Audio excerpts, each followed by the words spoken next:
Hi, I'm Amy, this is House of Nash Eats, and today we are making Texas Smoked Brisket.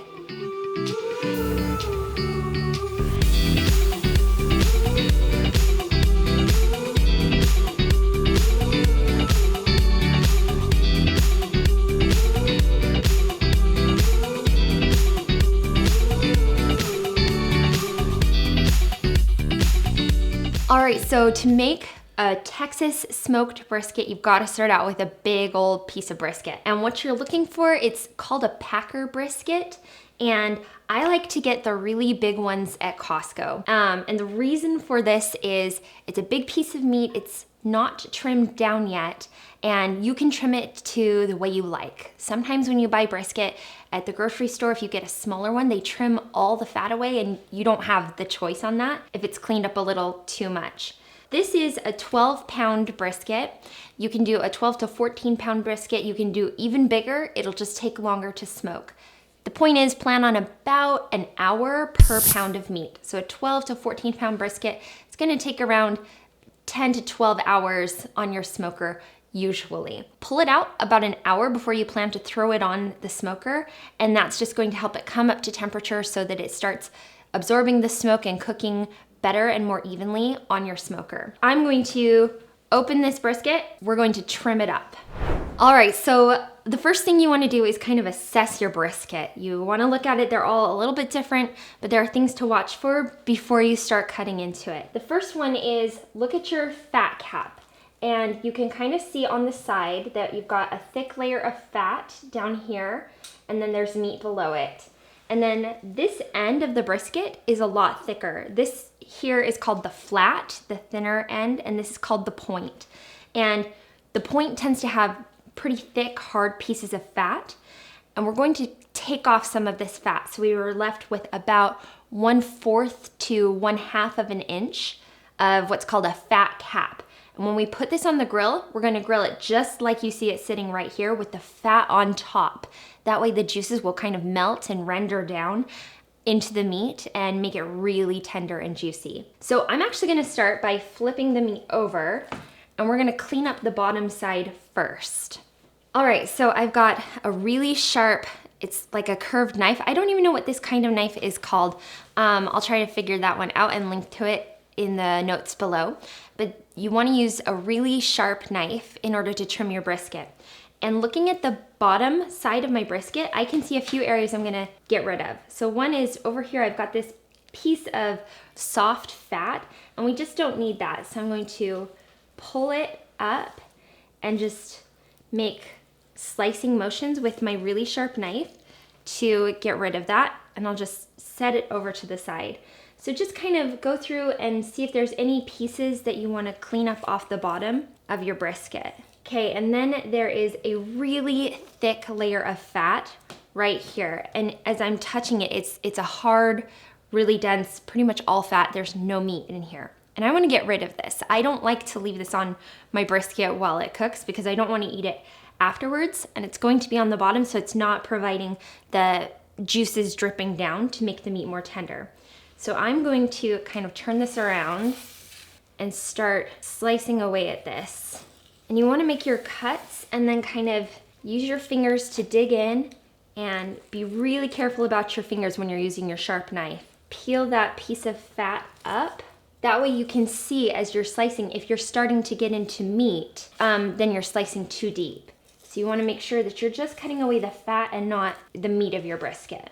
Okay, and I might come back and trim that up a little bit more later, but for now I'm gonna move on to the other side and assess what's going on there.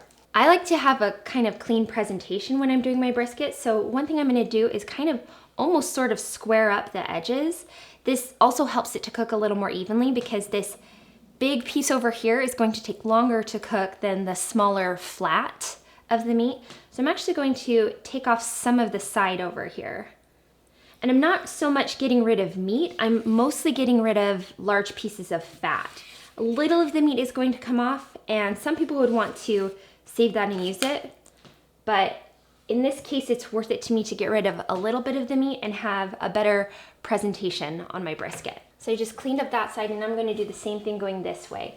This also makes it a little bit easier to assess what your brisket is looking like so you can see the fat layer. And you can probably see most of this that I'm taking off here on the side is fat anyway. So we might have to slice into that a little bit more.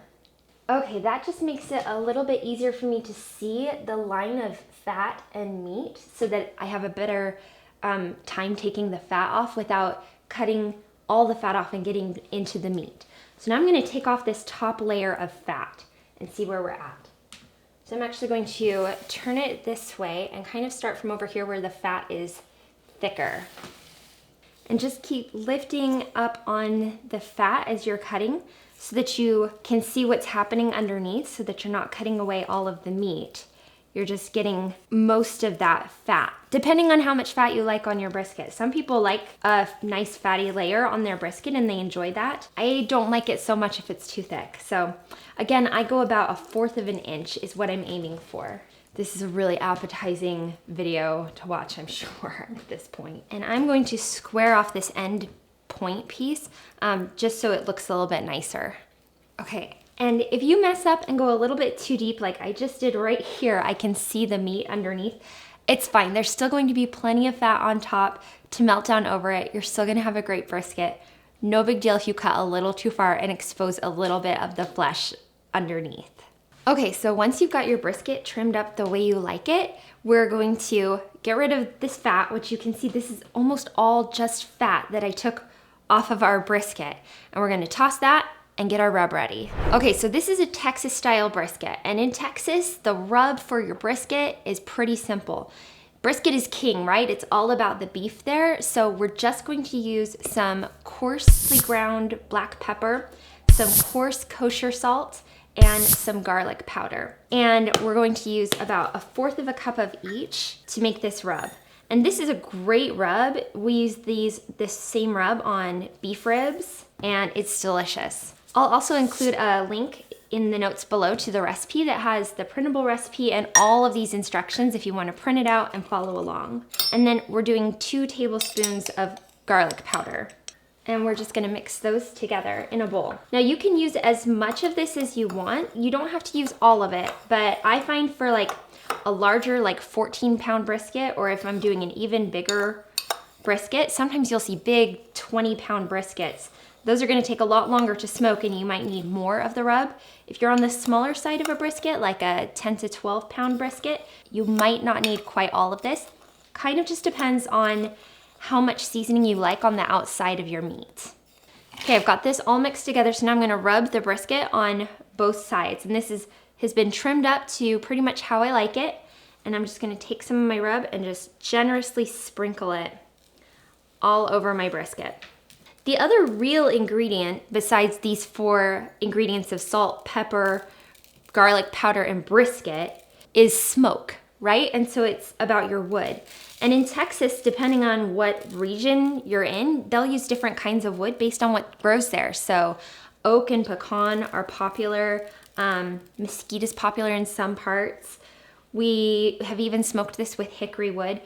You can get pellet blends, like a Texas blend that uses all of those kinds of woods to make a nice blend for your meat. Try it with a few different types, see if you even notice the difference or what you really like. But we like to use a blend or usually oak or pecan or hickory. So I'm just gonna pat that in on this side, and then flip my brisket over, and we're gonna get more for the other side. And when you season from a little bit higher up, you get better, more even coverage of your seasoning. And then don't forget to also lift your meat and season it along the sides. So your rub is another thing that's going to really help you develop a bark on the outside of your meat.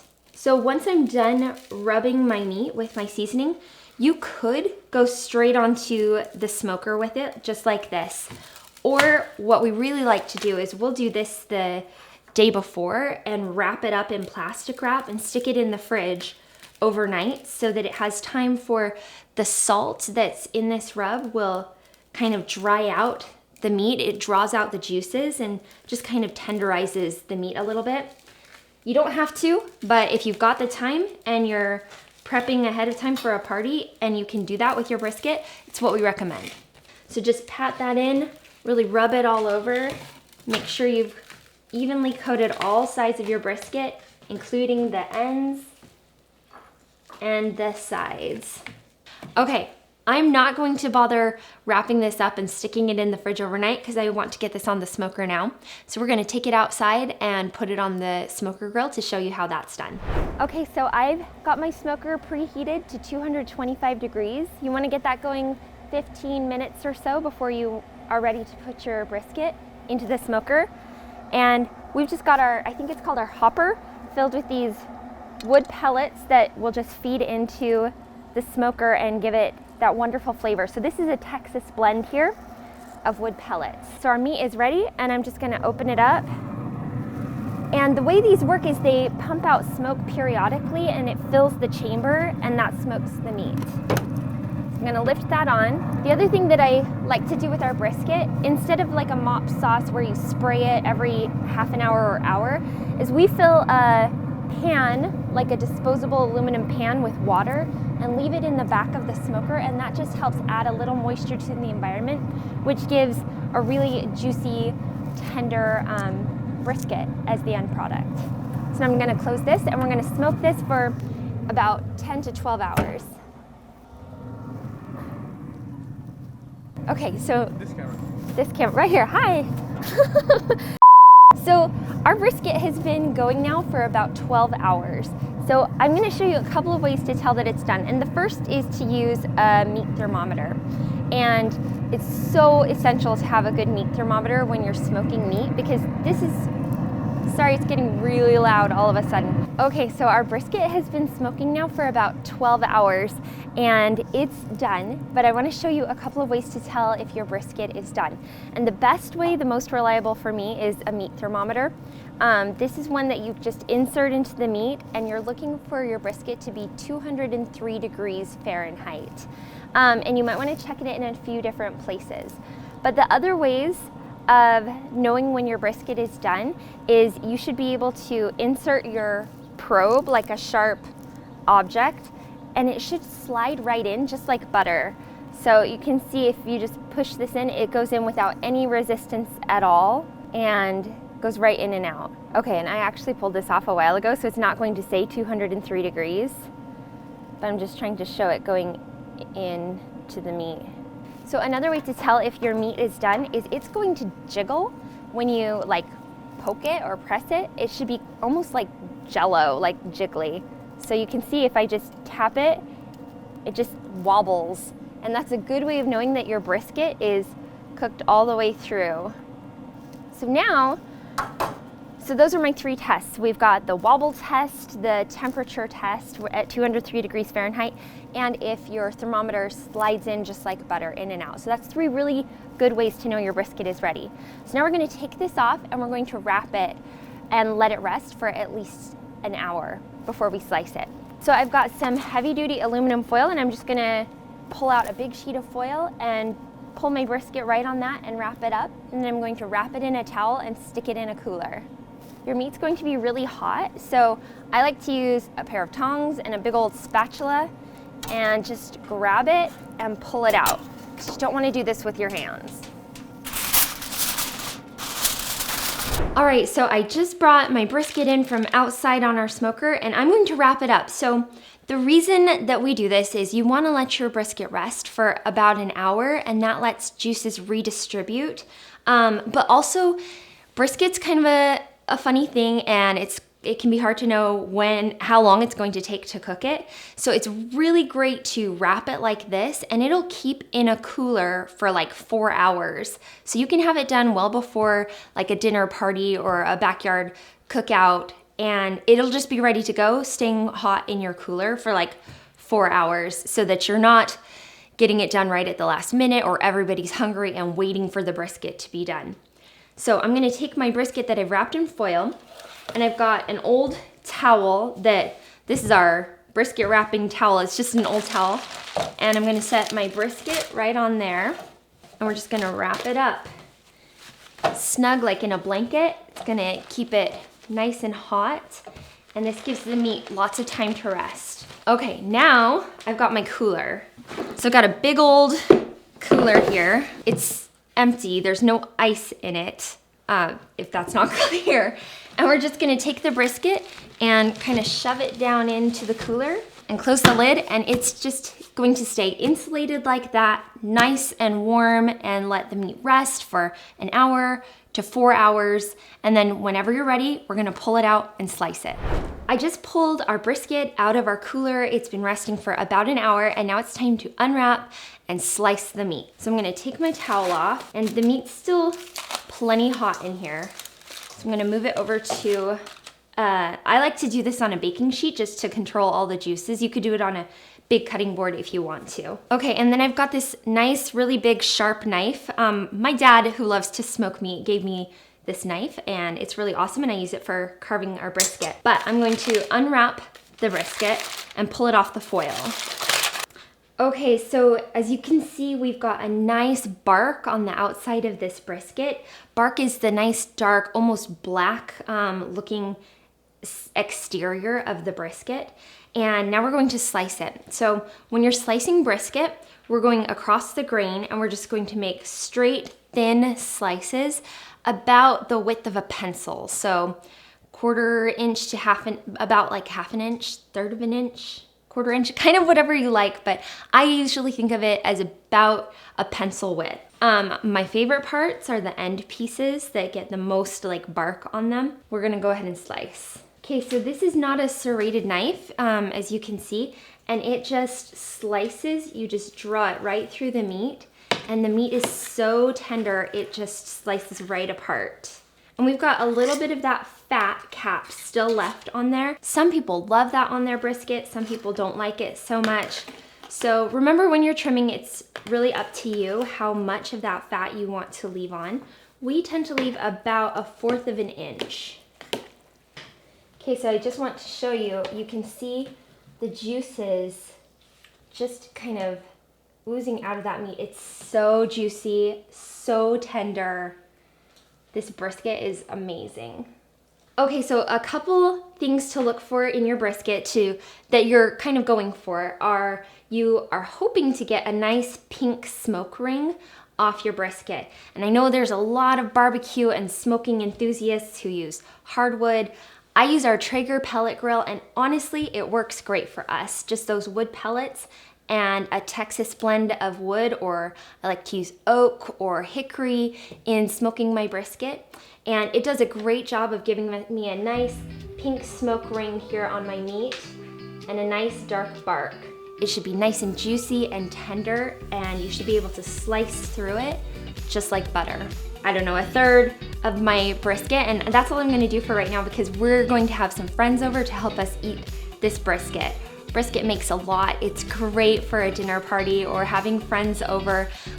When you put the work into smoking a brisket for a long time, it's great to have friends bring some side dishes and do this potluck style.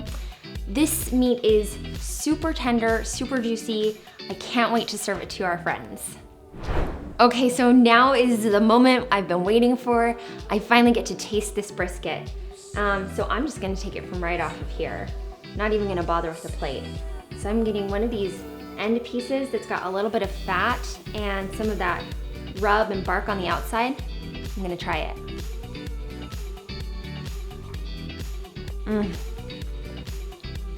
It's so good. The flavor of the brisket and the smoke is so awesome, and that simple Texas rub of just pepper, salt, and garlic is what really lets the meat shine through and be the star. This brisket is fantastic. Thanks so much for watching. I hope you guys love this recipe for Texas smoked brisket. If you do, give this video a like and subscribe to my channel for more great recipes.